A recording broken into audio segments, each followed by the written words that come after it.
What's going on, everybody? Welcome back to the Real Estate Forecast. Quick word from our new sponsor before we start. Go check out the link in the description to support the podcast. The Unapologetic Results mission is to revolutionize the real estate industry by providing the most comprehensive and user-friendly CRM, education, and disposition platform on the market. They are committed to empowering new investors with the tools and knowledge that they need to succeed, while also holding themselves to the highest ethical standards and refusing to profit off of potential ignorance or desperation. Through their cutting-edge technology and expert guidance, they aim to level the playing field and create a fairer and more transparent marketplace for all. So join us to change the game and make real estate investing accessible and profitable for everyone.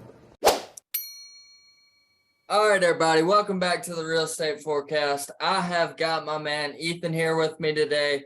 He has been getting closer and closer to me over these past couple of weeks in the ASTRO flipping program, and I just knew that I had to have him on over these past couple of Saturdays. I've been coming into Zooms with him and just listening to him and watching him lead, and it's been so awesome and inspiring, so I wanted to get him in today.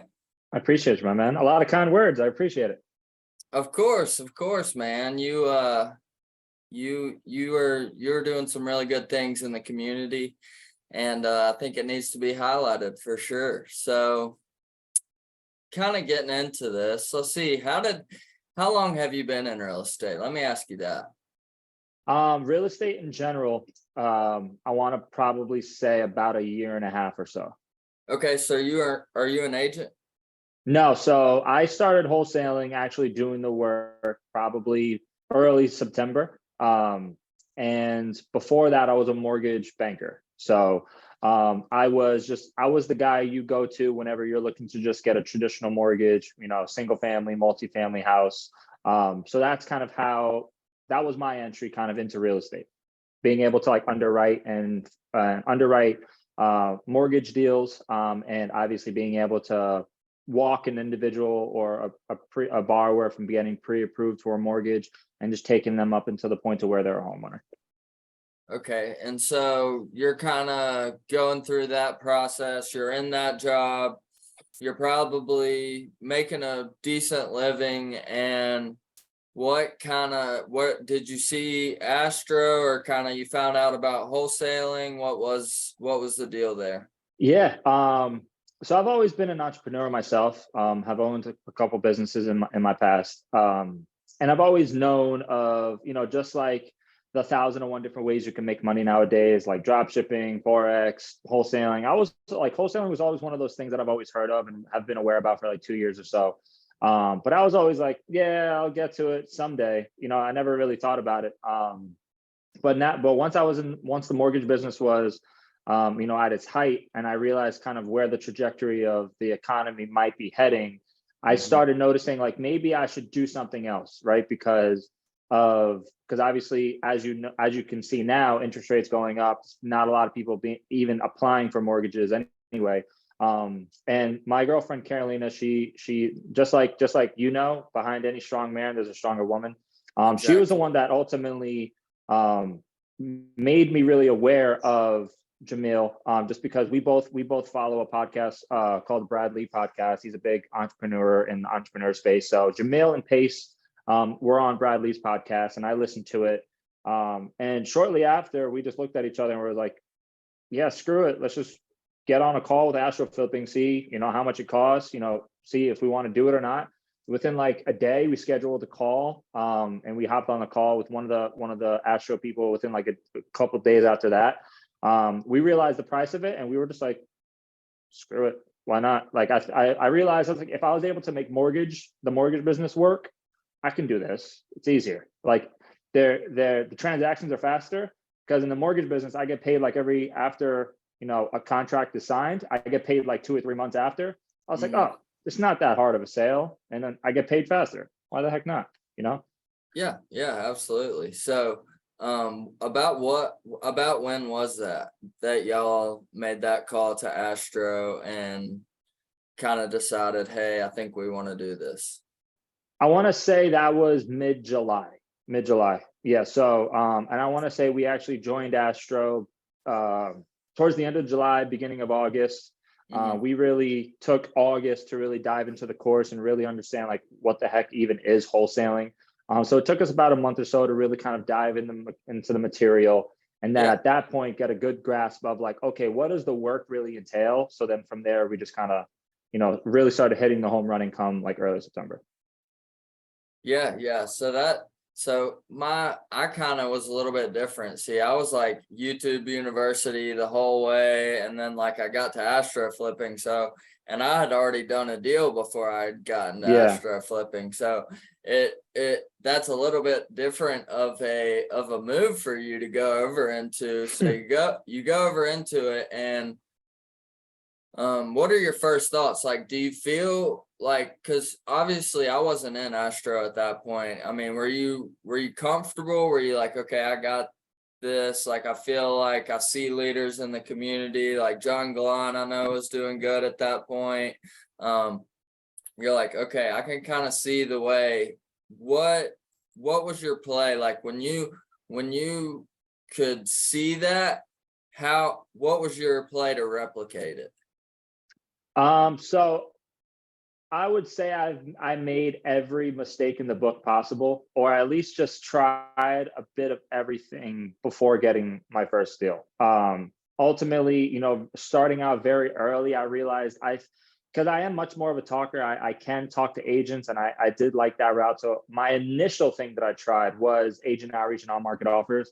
Obviously, whenever you start anything, you're crappy at first, right? So but naturally, I was getting on the phones, and I realized like, what am I saying wrong to get these responses or this and that and the third. So ultimately was got into doing that, and then that's when the shiny object syndrome kind of started. So I went from agent outreach, on market offers, then wanting to try micro flipping, which is what is really coined within the Astro community. That's kind of like the lower hanging fruit of how to get deals. And I was obsessed trying to get my first deal very quickly, right? So then we tried micro flipping, and then I noticed, oh crap, that's much different than agent outreach. So I was like, okay, let me go back to agent outreach, right? Right.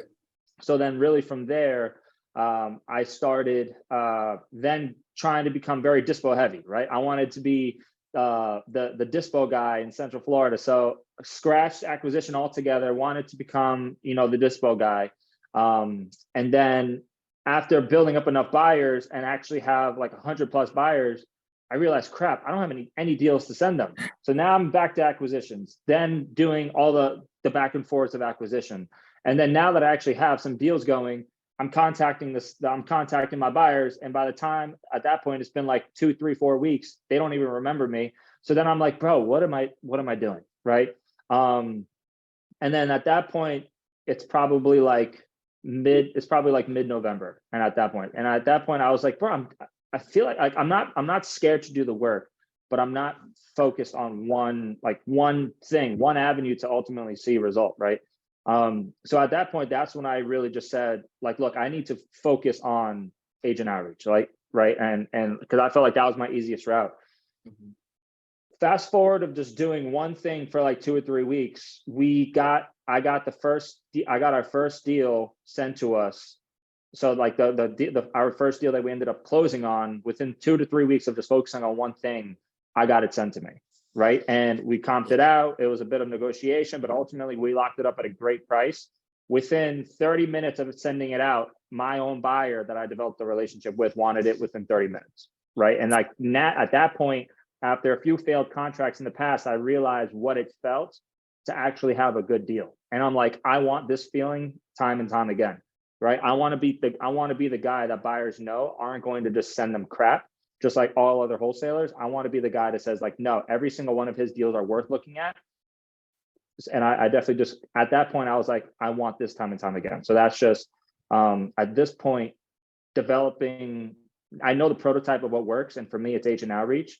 And at this point, that's just what I've been really trying to hone in on. And so I think that this is important because like as much as I knew about wholesale and as even coming into the ASTRO community and like I just like realized like doing agent outreach and like going through properties, like doing it like that is different than just getting a list and just hitting that list all Yep. day. Like that's Yep. different.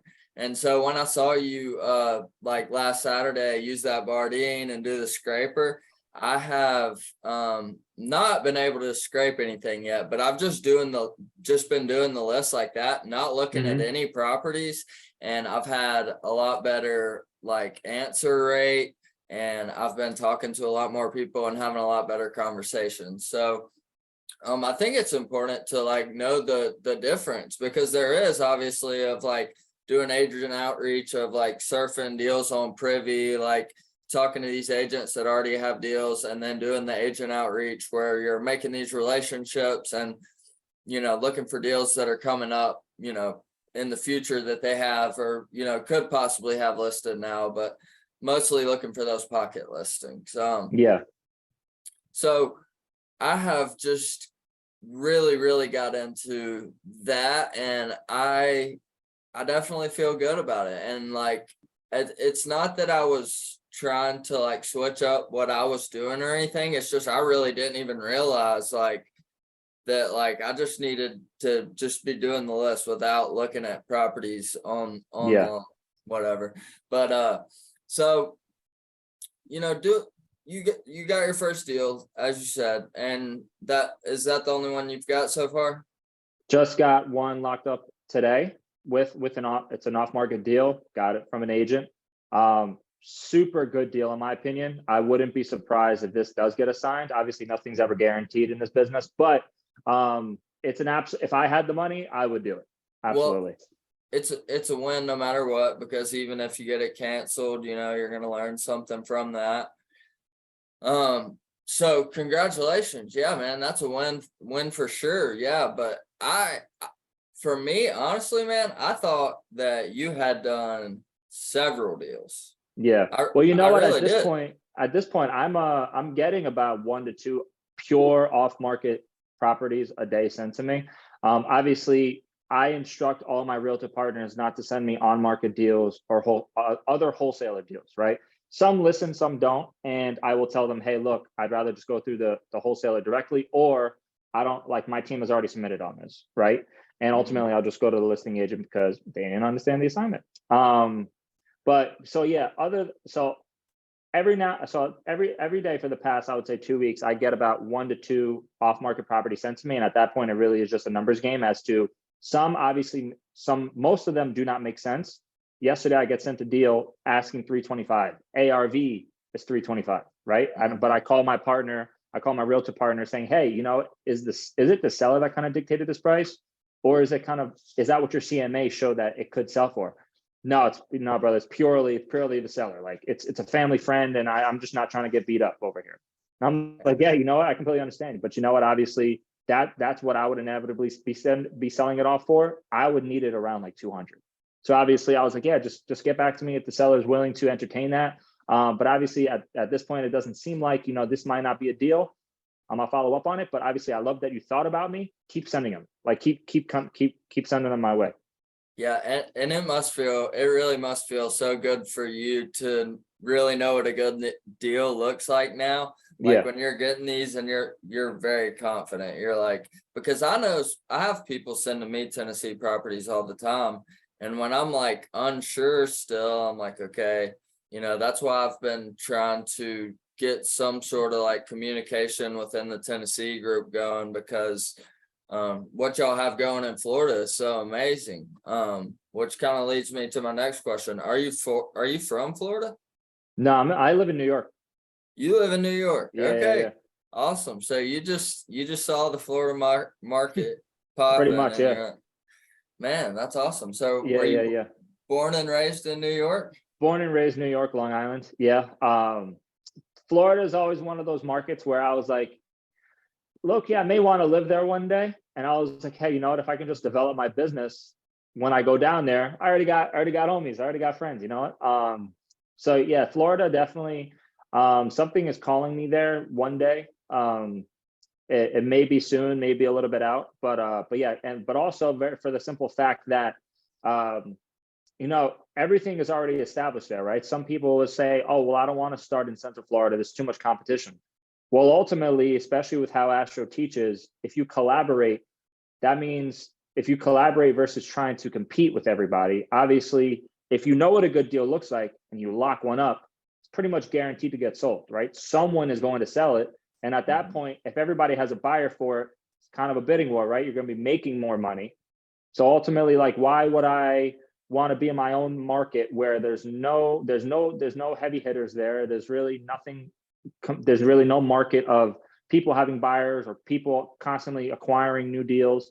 If you could fit yourself in there to kind of fit in the avenue of what you feel is best suited for your skill sets. Like for me personally, I am kind of resonating more with acquisitions, right? And that's my goal of being, the GOAT of acquisition there, and really hone my skill sets and my agent outreach and my on-market offers, so I can go ahead and replicate that to a team member that I will probably employ later on this year to say, hey, this is what worked for me. Here are the scripts. Here's how you say it, literally, and call these people, and you'll get the same exact result as I got, right? So I'm just looking to create that prototype within myself now, and constantly get the repeatability like Mahmoud has taught. Now that you have the prototype of what worked for you in your first deal, look to try to repeat that, right?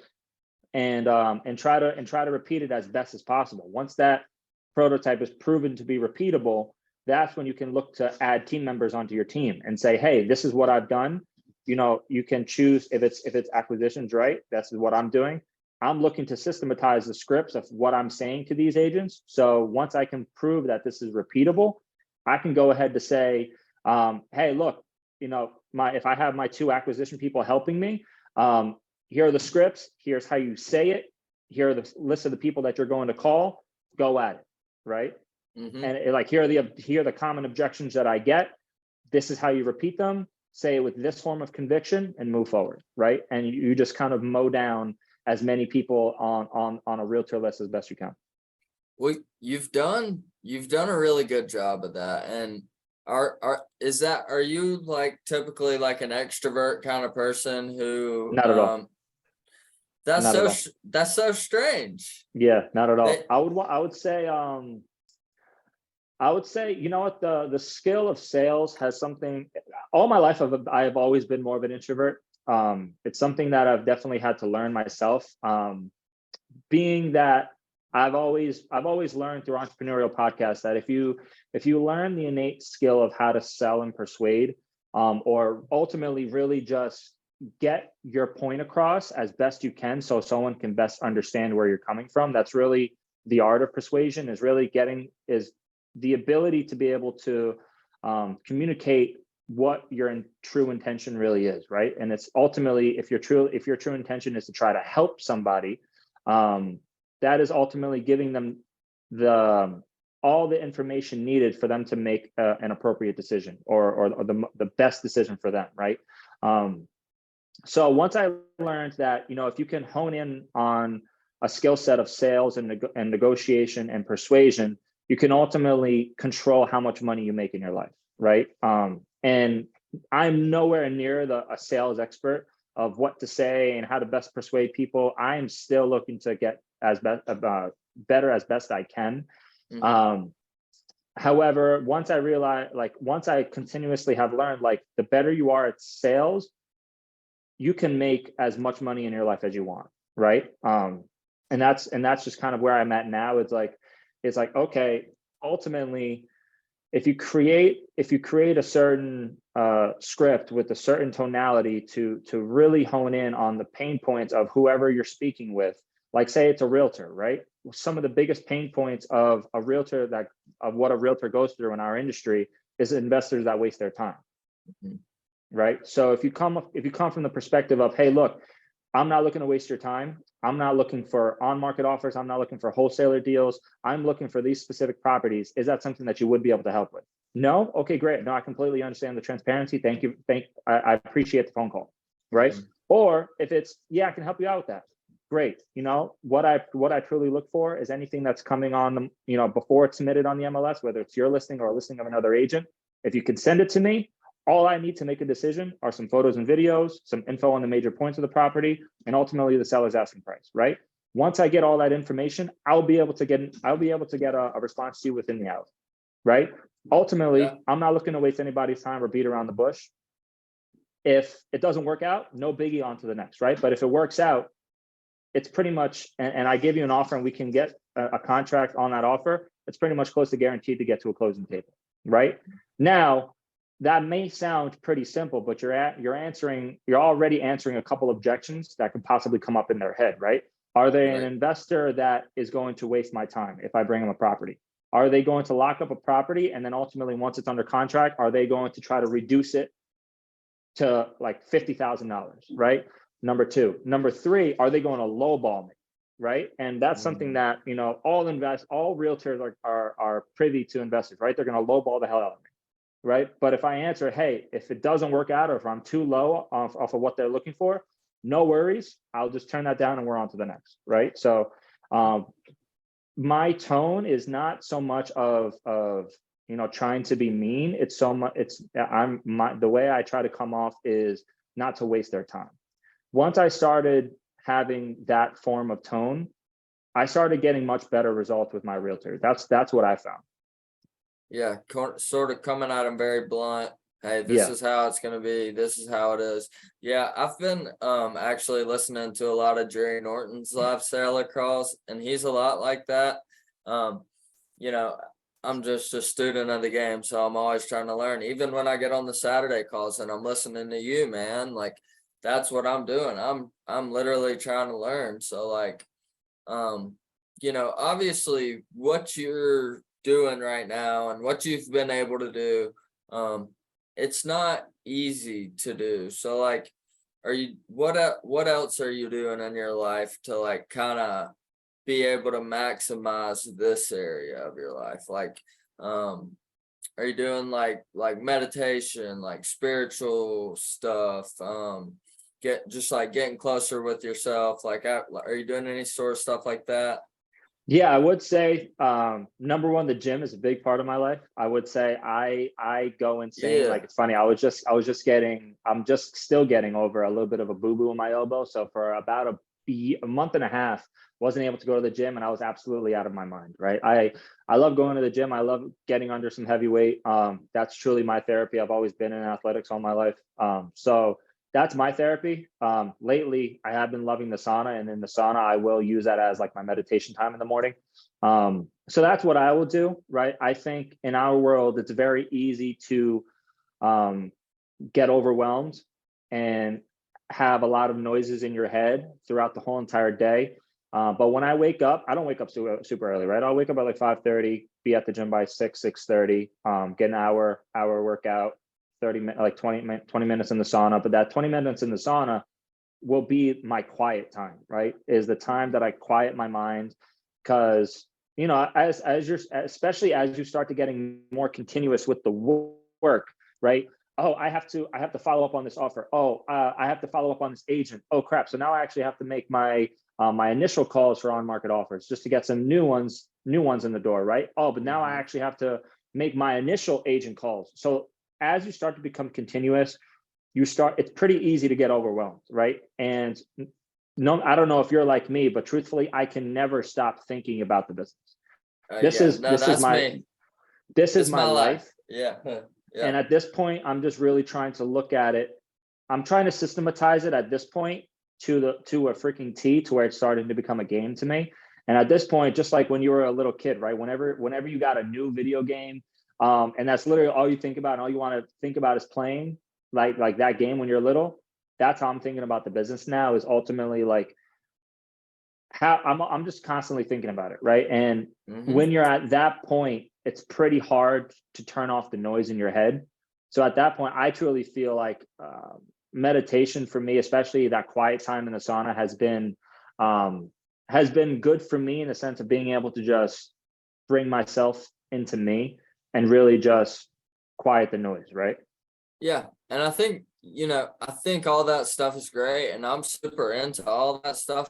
I just watched the video yesterday, but that made a lot of sense to me. It was an Alex Hormozy thing, and he was just talking about I love how, that guy. like, Yeah. yeah, he was talking about how, like, there's this whole fad going around of, like, you got to do all this stuff, like, before you get your day started. And then, like, well, there's people in the world that are like, oh, if, like, I don't do this one thing, like, oh, I can't get my whole rest of my day going. And he's like, that's weak. And I'm Yeah. like, bro, that is. So, like, I can't be, like, so dedicated to, like, what I'm doing in the mornings. Like, everything's subject to change. Like, Yeah. I gotta, whatever I'm gonna do, I gotta figure out how I'm gonna do it. Just in my own time and at the right time. Like you said, you get up, you go to the gym. It's not like this huge, like, thing that you have to do, or else your whole rest of your day is going to be ruined. So Yeah. I think that's really cool. What do you think the next year looks like? I know you say the game, you're wanting to make it like a game to you, or it's starting to feel like a game to you. You really are wanting to try to scale and get this repeatability going. What's the play for that? What's the plan for that? 2023 goals are very minimal, and I think well, not very minimal, wrong choice of words, but I think they're very realistic in the sense of my total 2023 goals are just to get 12 deals done. It doesn't matter whether it's one a month or if, like, I get nothing done, but come December I get another 11 deals done, right? I don't care. I just want 12 deals done within the year of 2023. Not so much focus, more so on how much income that brings in. I just want 12 deals done, right? So on average, I can say I did a deal a month. I think that is very doable for me personally, especially with kind of what's coming in, and I know I can do more. So that obviously is that output. I know for a fact I can bring in more input, which ultimately is going to bring out more output, right? So I know that is pretty realistic. 2023 also to attend an ASTRO mastermind. So that definitely is on the bucket list as well. Personally, just save up a lot more money. So obviously, just I'm not the one to make 10 grand on a deal and then go spend 2,000 on a dinner. I am going to be looking to invest that as much as possible within myself and within the business. So ultimately, I can scale as quick as I can. Right. Once I'm at a point to where I have proven within myself that this is repeatable, I will look to bring on a team member to help. Right. Just because. And most likely just continue to operate out of Florida. I predominantly reside more in speaking with Tampa agents. From there, it's probably going to be like Brevard County. From there, it's probably going to be, okay, you third person, do more St. Pete, so just kind of more operate in that arena. And really being much more of the acquisition powerhouse when everybody else is focusing more so on dispositions. Just because I truthfully want to provide that value as best I can to say, guys, I lock up 20 contracts a month and they're all good freaking deals, right? I feel like that holds a lot more weight because you're the contract holder. You can do anything. And especially if you're not just locking up contracts, because anybody can lock up a contract, right? But if you're locking up 10, 20 contracts and they're all good deals. Yeah. It's that holds a lot of power. And that's where that's my goal. Whether it might not happen by the end of 2023, may happen in 2024. But at the end of the day, that's the end goal for me. Within like the very short term end goal is to be able to get to 10 locked up, good, solid contracts a month. Yeah. So you got the same commitment as me. This is life. Yeah, bro. Yep.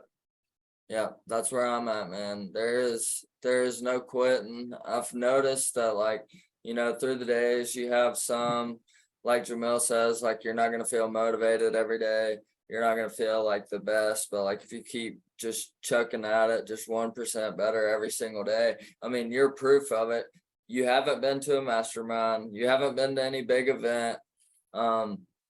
You live in New York and you're doing deals in Florida. So like, there's no excuses at all, man. Yeah. Other than your Instagram, is there anything else that I can shout out for you? Uh, no, bro, I'm a pretty simple guy at this point. Just focusing on building the business, then from there, building a brand. Yeah. But ultimately just, being that person that everybody knows doing deals. So by the Hmm. time it's developing a brand, everybody knows like, no, that guy ain't just BSing. Like he actually does deals. He actually is in this industry. So, but yeah, other than that, no, definitely just Facebook, Instagram. Bro, you're gonna you do deals, that's for sure. You're gonna crush that 12, I know. Um, and the last thing that I gotta know, so you said your wife was in this, and I am not sure who your wife is. Does she get on the calls? Is she loud? Do I know who she is? I don't know. She is much quieter now. She's my comping queen. She's every deal that comes my way, bro. I would say she's just as good as Galan. And it's funny because literally all these off-market properties coming to me, I'm sending it to her to obviously comp, but then on Galan's comping calls, I will have him do the same ones. They're literally $5,000 off of each other. And I'm like, damn. No, she's like That's awesome. whenever I speak to an agent, I'm like, yeah, great. I'll get all this information and send it over to my underwriter, and I'll let you know. Once I get a response from them. She's the underwriter. Bro, her comping is top notch. Bro, that's so awesome, man. I hope that the mastermind that y'all make it to, I hope me and Catherine are making that same mastermind, because I know that we're not going to be able to make this one, but I'm getting FOMO because I can't get this one. It's like the yeah, first one where I'm like, crap, I should have been there. I know. Well, God's got us in the right place at the right time, doing what we need to do, and maybe you just need to be at home doing deals. Yep. Yeah, So and I know, like that. I'm setting that intention in 2023, right? Like I will, bro. I will. Like there's no ifs, ands, or buts. I will be getting there. It's just not this one, yeah, but same nevertheless, I will be getting there. same here, bro. I'm gonna be getting there. I may even pick up and move out there, bro. Like I'm Arizona's not. nice. They just didn't have no grass. I kind of like grass. Yeah, I like grass too. I mean, I'm in Alabama, but I They just got a lot of grass there. they got so much. Yeah, they got so much going on though. That it's just Yeah. like it's so lively, and like, man, like you would talk about Florida being hot. You go to Arizona, dude. Oh Whew, yeah, bro. man. I'm not gonna lie. They lied. The one and only time we went to Arizona, like exactly a month ago, we just happened to have gone in like one of the 14 days where like there's rain in Arizona. Like literally the entire time we were there, it was raining. And I'm like, bro, Yeah, what? I thought this was the desert. And yeah, everybody was like, yeah, this is like 3 out of the 14 days of the year where it rains. And I'm like, oh wow, that my freaking luck. yeah. There's something about traveling, bro. I always have trouble when I'm traveling too. I don't know what it is. All No, but yeah, right, it was man. there was something about that Arizona energy, man. While I was there, that's when I got my first deal, like literally sent to me, comped it, sent it out. It was in the Keegley office when Jamil and Pace were presenting where I sent it out. 20 minutes later, my buyer calls me and says he wants it. I'm like, bro, it's the freaking Arizona energy. I don't know what it It is, but it got me my first deal. it's I'm telling you, it's got to be something when it's energy. Jamel talks about it a lot.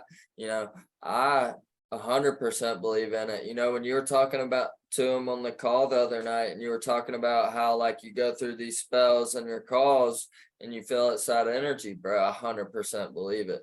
Like going out and going on a walk and just getting some sun and grounding yourself, man. That was such great advice. Yeah. Have you been taking some of that? No, absolutely, bro. I would say, just because as you can imagine, everybody always thinks and believe like I'm nowhere where I want to be, but I would say I am now getting to the conviction when I am getting on calls like how I was in my previous businesses, and I feel like at this point now is where it starts to get kickstarting for me.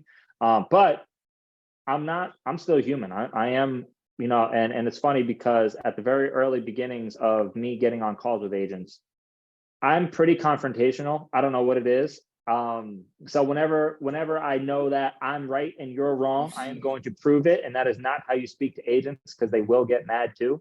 Because their ego's on the line, right? You're telling them that they're wrong. But ultimately, even up until this point, now that I know how to communicate with a realtor, whenever I have a poop head on the phone and they're negative to me, right? I'm not perfect. That freaking, if I get cursed out, I've literally gotten cursed out by people. I've had bad conversations. I just have idiots. That resonates me, and I always come to think to myself, okay, how could I have avoided that? Is there anything that I said? Is there anything I could have done? And now I notice I've been contemplating this for the past 2 hours and I haven't done anything. Right. So that's kind of one of the reasons why I wanted to ask Jamil, like, is there anything that he does or that he instructs his team to do whenever that happens? Because it always will happen, right? You're always going to talk to that type of person, no matter, because this is a people business. Unfortunately, like Jamil said, there's countless different people that are in this business. Some are bad, good, great, the top of the top, So when you're speaking to countless people every day, you're going to come across these people, right? But it's a matter of not hopping off the horse for too long. And I feel like that's where I was. And now once I got that advice from Jamil, now I know what to do to get back on that horse as quick as I can and just put the pedal to the metal as fast as I can again. Yeah. And another thing that I like doing too is, if I ever get up in my head like that, is just helping another person, like without like expecting anything in return, like no, whatever it be, like if it's your wife, like go take out the trash for her, like do something nice for her, like it just like gets you out of your head thinking about whatever you were doing, and like kind of puts you in a different mindset. So that's another thing that I like to do when I get in those kind of moods. Me and Catherine had a like pretty bad drug addiction in our early 20s, and we had to go through rehab like several times. So we learned a lot of this, like meditation, like working on yourself, like all that therapeutic type stuff. And like it was just crazy to see like how much correlation it goes into like running a business when you're like having to like keep yourself, like, because ultimately like your business is only going to go as far as you can take it, like and if you're not there, like in your mind, like if you're using drugs or alcohol, if you can't control your emotions and you're getting mad and you're beating your wife, or just like whatever it is, like you said, human beings, like people just have their things that they unfortunately have to deal with. And it's crazy that I didn't realize like that was like my main thing that I had to fix. Like even coming into the business, like I came into the business and I was like, man, real estate. But it's like, bro, I already knew the information. I had to fix me, And ASTRO was the first step in that for sure, because I didn't realize it until I got in the community and I saw just how accepting and giving, and how it's literally that, like in recovery, which I don't like, affiliate recovery or anything, but it's like 12th step is like you help the other person. So once we get up and we learn as much as we learn, boom, we help the newest ASTRO member. Like the newest ASTRO member is the most important one. We want him or her to be successful, Right. So yeah, I don't know. I just kind of got on a long rant there, but no worries, bro. No, honestly, first and foremost, I commend you for being so transparent, because number one, a lot of people will just self-identify and think that that's all they're worth, right? When you come from that type of background, and I come from humble beginnings as well, bro. I wasn't always so quote unquote polished.